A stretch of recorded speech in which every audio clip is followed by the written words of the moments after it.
Hoy con nuestros amigos de SEO Live vamos a hablar de paleontología. Nos acompaña Rose Alonso, muy buenas. Hola, buenas tardes. Y para poner también en valor, ¿no?, el papel que ha tenido la mujer en el desarrollo, ¿no?, de esta disciplina científica. Exacto, exacto. Muchas veces, pues en la historia de la paleontología de dinosaurios, sobre todo, pues se habla de los clásicos, ¿no?, de pues, investigadores clásicos, pero a veces, pues bueno, también es bueno poner ese punto ahí en la historia, ¿no?, y hablar un poquito de ellas, ¿no?, que al final, bueno, siempre el papel de la mujer siempre ha estado un poquito relegado, un poquito bastante a un segundo plano, y el terreno de la paleontología y del arte, pues no es una excepción, ¿no? Vamos a empezar a detallar y a conocer algunas de esas protagonistas, ¿no?, que han tenido que ver mucho en esa disciplina. Sí, digamos que, bueno, vamos a empezar, normalmente hablamos de animales extintos, ¿no?, de la época mesozoica y tal, pero vamos a viajar hoy un poquito más adelante en el tiempo y nos vamos a ir hasta el siglo XIX, concretamente a Inglaterra. Hay que destacar que en este momento de la historia, pues la mujer no podía estar en la comunidad científica, no podía ser parte de ella, ¿no? Entonces, por eso un poco está bien destacar el papel de estas mujeres que sí que hicieron cosas por la ciencia, ¿no?, por decirlo así, y bueno, y aportaron un poquito más. Y me dirás, ¿y por qué hablamos aquí de Aragón si estamos hablando de Inglaterra, ¿no?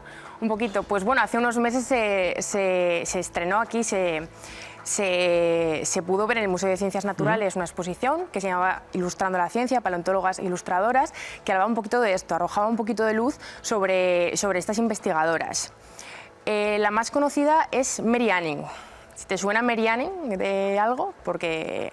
Así a priori por el nombre no, pero lo vamos a empezar a conocer enseguida. Pues Mary Anning fue una paleontóloga o digamos investigadora que empezó vendiendo fósiles en Inglaterra. ¿Los vendía? Los vendía, claro, eso ahora mismo no se puede hacer, ¿vale? Que quede muy claro esto, pero bueno, ella nació en 1799 en Lyme Regis, que es una localidad que está al sur de Inglaterra y que tiene allí se localiza la denominada costa jurásica, que es una zona donde proliferan fósiles de hace 180 millones de años, más o menos. Entonces, bueno, lo que esta mujer hacía se dedicaba a recoger fósiles. Hay que destacar que también en el siglo XIX, digamos que el tema de la recolección de fósiles estaba muy en auge. La gente le mucho encantaba. Coleccionismo, me imagino, exacto, ¿no? exacto. Entonces ella se dedicaba a eso y eso fue un poquito también lo que le hizo pues, acabar dedicándose a esto. Ella ilustraba, como estamos viendo ahora en pantalla, hacía dibujos, los mandaba a otros investigadores. Además, bueno, hay que destacar que esta mujer encontró el primer ictiosaurio y el primer plesiosaurio completo de la historia. Hallazgos importantes. Bastante, sí, la verdad que sí, y siempre un poco pues también destacando que al final con la ilustración aprendían y digamos que les ayudaba en sus investigaciones. Una cosita importante también es que, bueno, ¿te suena la palabra coprolitos?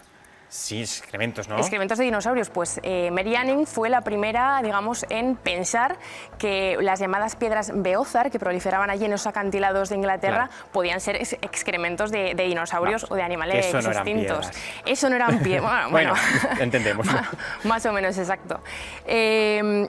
Bueno, luego también, no sé si la tenemos por ahí, pero hay una ilustración que podríamos decir que sería la primera ilustración, la primera paleoilustración de la historia, que está basada precisamente en los descubrimientos de Mary Anning, donde se pueden ver ictiosaurios, se pueden ver plesiosaurios, tortugas, un montón de animales extintos, sobre todo marinos, en la costa jurásica, que ahí la podemos ver, por ejemplo, a ella con su martillo de geóloga, o sea, que al final era una mujer que, bueno, al final fue reconocida, muy al final de su vida, por la Sociedad Geológica de Londres, costó un poquito, pero bueno, al final fue reconocida. Más protagonistas, Rose.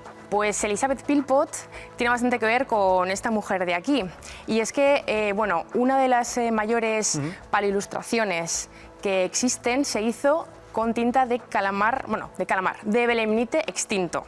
Los belemnites son una especie de calamares sepias, digamos, de la familia de los calamares y las sepias, ¿no? Moluscos cefalópodos extintos. Entonces, Mary Anning, de la que hablábamos antes, encontró un fósil con tinta seca, claro.